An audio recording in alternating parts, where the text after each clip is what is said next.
Hi, I'm Nancy McCocken, and welcome to Living Karma Yoga. This is a program that brings you all that the yoga world has to offer, from asana, which is posture, to mudra and meditation and mantra, pranayama, which is breath work, lifestyle, Ayurveda, cooking, travel, and so very, very much more to help you take your yoga off the mat, which is where it's really the most important, and to help you live a life of ease and beauty, prosperity, abundance. These are all things that we all so truly deserve, and they're all things that yoga tells us are innate in us. And so please enjoy what we have to offer today and every day. My guest today is Natalie Piet. Natalie is a certified Anusara yoga teacher and an Ayurvedic inner medicine practitioner. She uses yoga and Ayurvedic medicine to help students improve their health as a gateway to higher consciousness.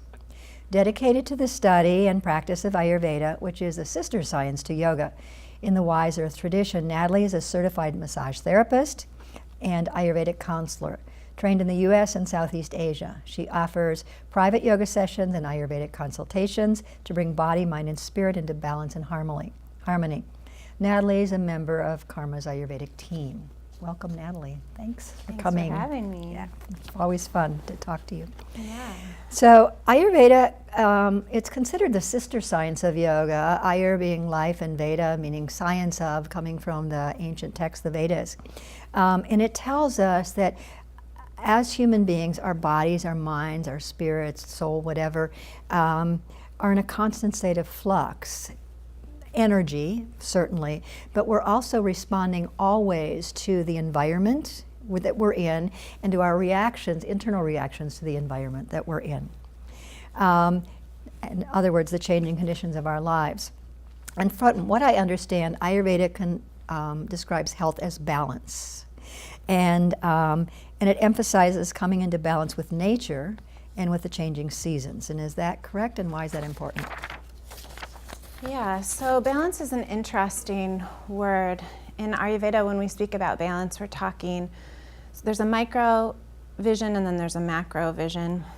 Micro vision being our individual balance, looking at our bodily tissues, our organs, making sure our digestion is strong, making sure that our sleep is regular, making sure that we're not suppressing any of our natural urges. Right. And generally speaking, there's this idea that there's body, mind, and spirit that are uplifted, that are cheerful. This is part of the definition of health and of Ayurveda.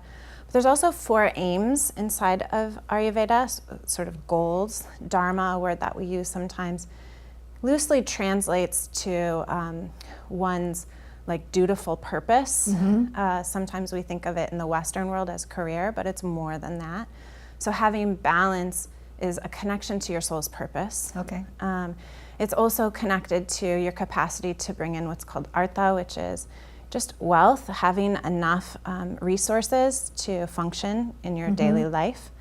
It's also connected to kama, sometimes translated as desire, but really speaking more to the basic physiological needs of your body, as well as the psychological desires that you would hold to be one of inspiration and one of upliftment. And then finally, the last one is moksha, which relates to enlightenment or the cultivation of consciousness.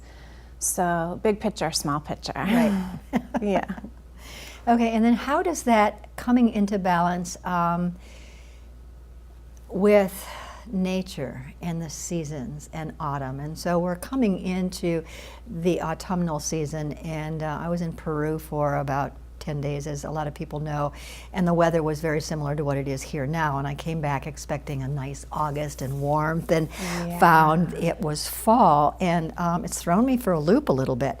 So can you tell me what the characteristics of autumn are in or of all the seasons in general in Ayurvedic system, and why it's important to be in balance or harmony with the natural world around us? So since Ayurveda is a consciousness-based model or practice, the idea is that we are aware of our environment.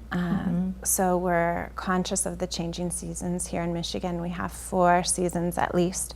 In Ayurveda, sometimes we say we have 6 because we account for sort of those in-between spaces, really in between summer and fall, and then again between winter and spring. Okay. And we're talking about the natural changes that we experience in the environment. The raging heat of summer is contrasted to the cool, dry, windy conditions of fall, for example. And it's important that we pay attention to these changes because they impact us on every level of being, body, mind, and spirit. And if we're not paying attention to them, we can accumulate imbalances into our bodies, into our minds, and they'll be reflected in our quality of life. Okay. So what are some of the characteristics of autumn? So according to autumn is Ayurveda? going to have that windy quality to it. You know, Okay. it's a time of transition. Naturally, we see this cycle happening. Everyone's going back to school. Some people may be noticing that they want to reorganize their homes, or that they feel just a time to turn inward. You're also going to notice things in the environment like dryness, Right. lightness, a sort of erratic nature outside. The changes are inconsistent on a day-to-day basis in terms of temperature and weather, like you were experiencing. We got cold a little earlier this year, and then it heated back up.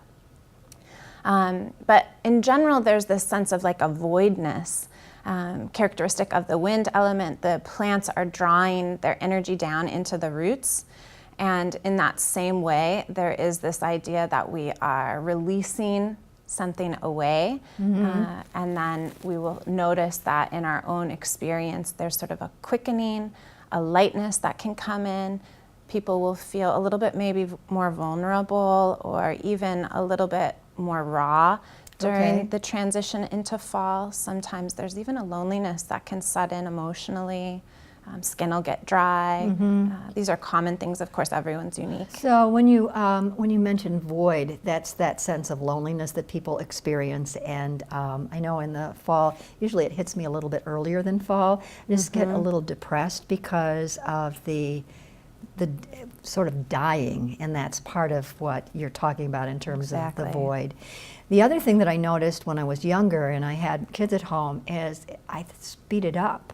Exactly. And so that's something that you were mentioning too, this quickening, and all of a sudden, you know, and it's cold outside, football season, and people are speeding around. But it lasted for me almost until Thanksgiving, when I was on hyperdrive. Right. You know, so that's also something that you're talking about. Exactly. Yes. It's something that we would tune into in terms of the season, so that we can make adjustments. You know, simple things like eating the foods that are in season, like roots and sweet potatoes, and you know, even just warm and moist foods, as opposed to in the summer when we're more prone to be having salads or fresh fruits, and those things are now less available. Of course, apples are still available, but just a natural tendency to do things to kind of insulate our nervous system, sort of calm and bring the energy down.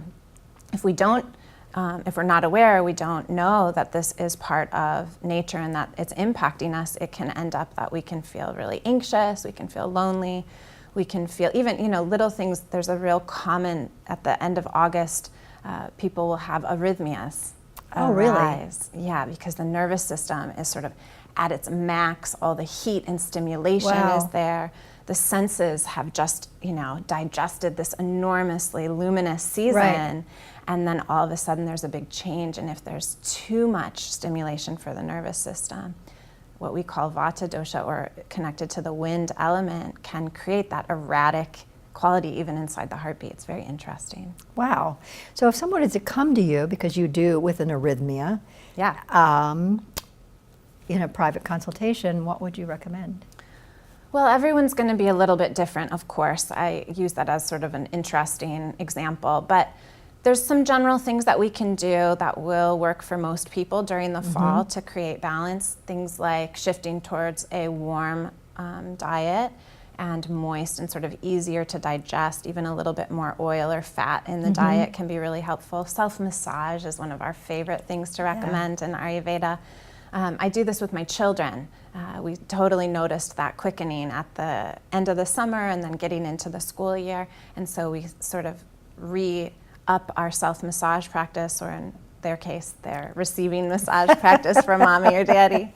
And it just sort of calms the nervous system, helps the tissues deal with all the dryness in the atmosphere, and really like improves sleep. People are always surprised after they work with me and they start doing massage. They'll say things to me like, is it possible that I could be having this much benefit just from self-massage? But there really is that possibility. Massage has such a huge quality. The pouring of oil on the body, in Sanskrit, the word we use is snehana, and it means to pour love lavishly onto oneself. So it's a very strong vehicle for consciousness and for love. And that's something that we don't often, we're very good, most of us, about giving love to other people. Exactly. And not so good about giving love to ourselves. And then that creates a deficit, and some of us are just expecting to get love from the people around us, but people around us don't necessarily know that. Right, or they're so busy and erratic that everyone's kind of running from this place of survival mode, it seems. Right. Especially right now in our culture, there's a lot going on in the world, and people feel like their reserves are a little tapped out, the quickening of time and whatnot that people are experiencing. This is a huge piece of yoga and Ayurveda because the senses have a capacity to take in only so much. Right. And then once they take in so much, there's this overstimulation that happens, and people can start to feel things like overwhelm. That's a common thing that we would experience in the fall. And wanting to shut down. Wanting to shut down, like they don't have anything to give. It's why the consciousness-based model is so interesting to me inside of Ayurveda and yoga. I hope and I believe that one day that will become the norm in our culture, so that we can start to rebalance as a culture, because we need to take time. Right. We need to take time to restore. If you continue to try to give from a place of depletion, burnout is inevitable. Right. The body, mind can't handle it. Giving or doing. And I find I spend a lot of time at the computer right now, and my eyes just want to close. And if I give them 20 minutes of meditation, they feel so much better. Yeah. Close your eyes, close your eyes, close your eyes. So simple. Yeah, so simple. And then from what I hear you saying is that little bit of time responding to a need to draw inward and giving myself time to draw inward replenishes and then helps me move out again into the world. So true. Yeah. And I get a lot of people saying things to me like, oh my gosh, I'm not a yogi, or oh my gosh, I'm not a meditator, I can't touch my toes, or oh my gosh, sitting still, my mind goes so busy. And I totally get that. And really, the mind is meant to think. Right. So it's totally common if we're trying to meditate for having that to happen. And also, the body, especially in our, current condition of needing to sit a lot to be, to do our work in the world, the body gets stiff. So one of the most simple things that we can do, it's really helpful during the Vata season or during this season of busyness, is just focus on breathing. I do that all the time, little breath breaks throughout the day, 1 minute, 3 minutes, where we just stop, breathe in and breathe out. I will say to myself, I'm breathing in as I watch the breath come in, and then I'm breathing out as I watch the breath go out, just so that my mind has something to do. Right. And it immediately shifts, the way the neurotransmitters are working in our brain, the way our nervous system is responding throughout all of our body, and the way our senses are experiencing things. And I think, I remember Thich Nhat Hanh, I used to listen to him for a while, he used to say, breathing in, I nourish my body, breathing out, I smile. Oh, see, now that's even taking it up a notch. I love breathing it. Breathing in, I nourish my body, breathing out, I smile. Just really lovely breath break. Beautiful. So you mentioned warm foods. Yes. So what kind of foods would you recommend for somebody who wanted to balance? And I know you mentioned root vegetables like potatoes and sweet potatoes and carrots and beets and rutabagas and parsnips and things like that. Yeah, I think, go to the local farmer's market, see what you can get your hands on, and just work from there. It doesn't have to be complicated. Simple is usually better. Simple foods like soup. you know, made a beautiful carrot soup the other day, and just imbibing that, you know, you just feel, wow, I'm deeply nourished here, you know. So looking to see what's available in nature, and then just making it a simple one-pot meal. Stews, like soups, are very nourishing.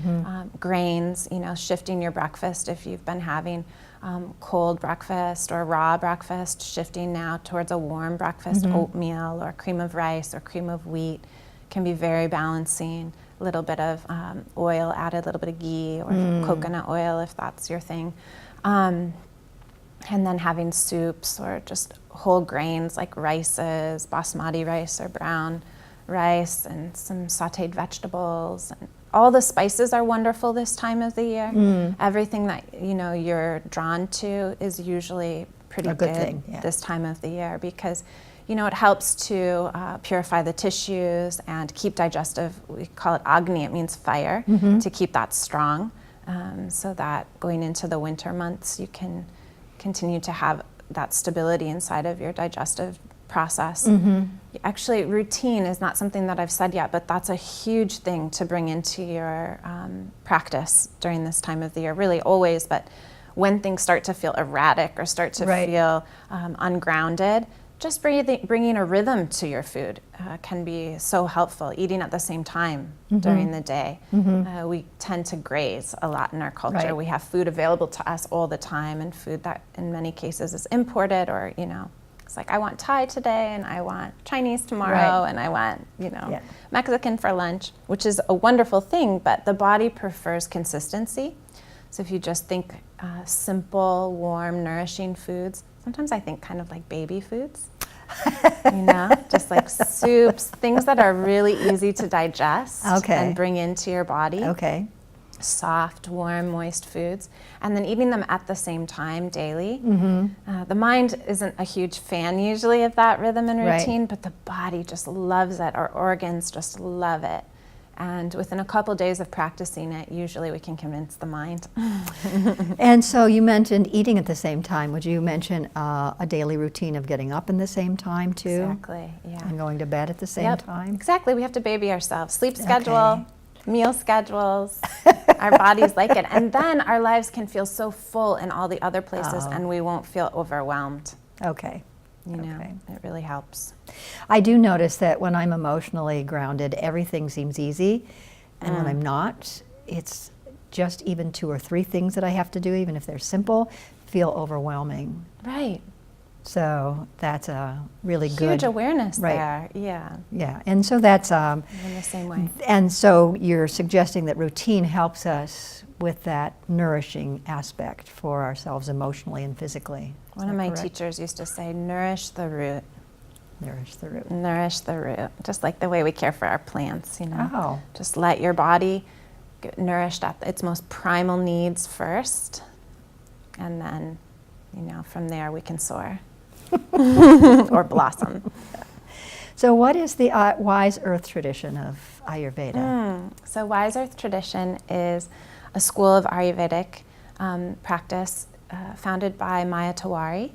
Maya Tewari was really is really a Renaissance woman. She was one of the first Ayurvedic schools in the West, and most definitely the first one led by a woman. She's in Michigan, isn't she, or not? No, she's not. When I studied with her, we were in the Blue Ridge Mountains, just outside Asheville. But she's all over the place these days. But she's really wonderful. You can check her out. But the Wise Earth tradition has many teachers in it now, and it's this idea that we connect back to the rhythms of nature, that we wake up our sentiency and our consciousness, and that we bring and restore that consciousness back into our daily living. This is Vedic philosophy. This is the heart of Vedic wisdom and Vedic knowledge. And the promise is that it's actually already there inside. But for many of us, there are ancestral histories that have separated us from that intelligence, or because our rhythm and routine has gotten so far removed from nature, that intelligence has been lost or cloaked or concealed. And so when we begin an Ayurvedic practice or a yogic practice that is completely focused on reconnecting oneself back to daily rhythms, back to the rhythms of the season, that intelligence is once again remembered and revealed on a very subtle level inside of our being, and health is So when you improved. daily rhythms, are you talking about the rhythm of the sunrise and the sunset and like the peak of light at noon and when we digest things best? What would be a good, say, eating routine? Right. In terms of time. In terms of time. So it does depend a little bit on the dosha, but generally speaking, 3 meals a day. You want to wake up and hydrate and evacuate your waste, urinate and bowel movements, and then maybe a little bit of light exercise, yoga, walking, a little bit of breath work or meditation, and then a breakfast. And this time of the year, again, we'd want to be thinking about what time? warm. Are there any specific times that are recommended? It does depend a little bit on your constitution, but generally speaking, I like to think of breakfast around 7 a.m. is nice, and then lunch around noon, and then dinner before the sun goes down. Okay. And then we would have our largest meal, as you mentioned, at lunch, when the harder to digest foods in our diet would be consumed at lunch, because that's when our Agni, our digestive fire, is going to be at its strength. And then not eating as much after dinner, stopping so that your body can... No potato chips while you're watching television at 10 o'clock. Right, exactly. Take a little break in the evening, let your body have a full nights of deep rest, so that it can really... The idea is that when we're sleeping, our body gets the opportunity to digest food, emotion, and experience that we weren't able to fully digest during the day, and that's what prevents us from accumulating in our body, mind, and spirit any sort of excess qualities that may later on create aggravation. Okay, so in other words, if I have a difficult day and I don't have time to pay attention to the emotions that I've experienced during the day, then if I go to bed at a reasonable time, say around 9 or 10 o'clock, and I have a deep sleep with not much in my belly, I don't wake up the next day. That kind of, the emotions have taken care of themselves. So I'm not carrying that with me, and I don't have to repress those emotions, and 10 years down the road, it's not still there. Is that the idea? Exactly. My teacher always says the top of the stack. Okay. Right? So when we're meditating, when we are sleeping, whenever we go into these places of deep, deep rest for our system, our body gets to work at the top of the stack. It's interesting that digestion is not just food in Ayurveda. Right. It's food, emotion, and experiences. And so these leave imprints in our being, even emotionally on a molecular level inside of our body, and they can actually wreak havoc if they're untended or if they're overly accumulating. And so, we start at the top of the stack and we work our way through into a place of more peace or more harmony. So you're recommending good sleep. How many hours? Does that depend too on your constitution? It also depends on your unique constitution. Ayurveda looks at everyone individually. But, somewhere between 6 and 8 hours is generally good for people. If you have a really hardy constitution, sometimes you can do less. And if you are sleep deprived, sometimes you can do more. That is an interesting thought. In Ayurveda, we think of sleep or sleep debt rather, as something that you can pay back. Oh. So if you've accumulated, a period of time of sleep debt, then it may be appropriate and necessary for you to actually pay that debt back. That's interesting, because I think in the West we don't think of it that way. It's sort of controversial. Heard people say, oh, you cannot make up sleep. If you're just sleep deprived, you're just sleep deprived. Or, if you're sleeping 4 hours one night, you can't sleep 12 hours the next night and make that up. But so it's a little bit different opinion in the Ayurvedic perspective. And I can say, as a mom who's got 2 young children who cut me up, I feel like I can catch up on sleep a little bit, and I definitely benefit from that practice once in a while. Just no alarm clock. Right. Yeah. And I know that when I have had a good night's sleep, even if it's what I consider, I have this fight in me all the time, like, oh, you're sleeping too much. You're sleeping too much. Get up and do something. Even though I'm at a time in my life where there's not really a lot that I have to do the way there was when I had little children or when I was working full time. But it's that work ethic that I think that we have imprinted in us, you know, that this is how much you're required. But if I give myself time to do a little bit more, people will comment, gosh, you look so wonderful today. Isn't that amazing? Yes. It literally shows up on our skin and in our eyes. And right, in our faces and things like that. So it's a real purpose of Ayurveda in so many ways, and yoga, that we grow our consciousness, and consciousness is actually fed through rest. yeah. Absolutely. Beautiful. Through that consciousness, then we grow compassion.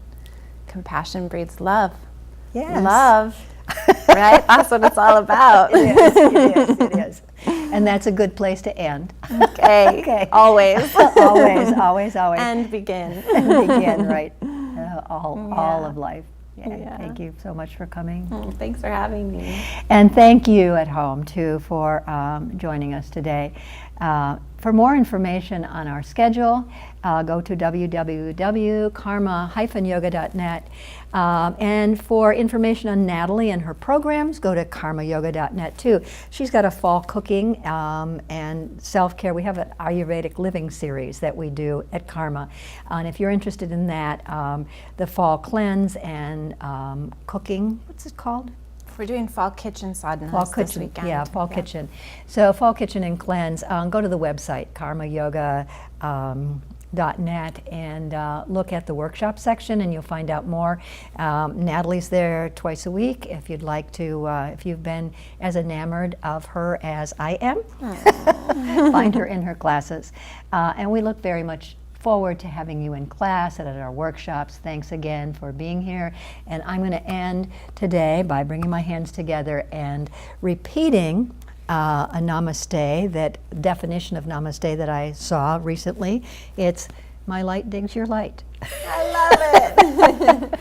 And our lights dig your lights too. So thanks for joining us. May the long time sun shine upon you.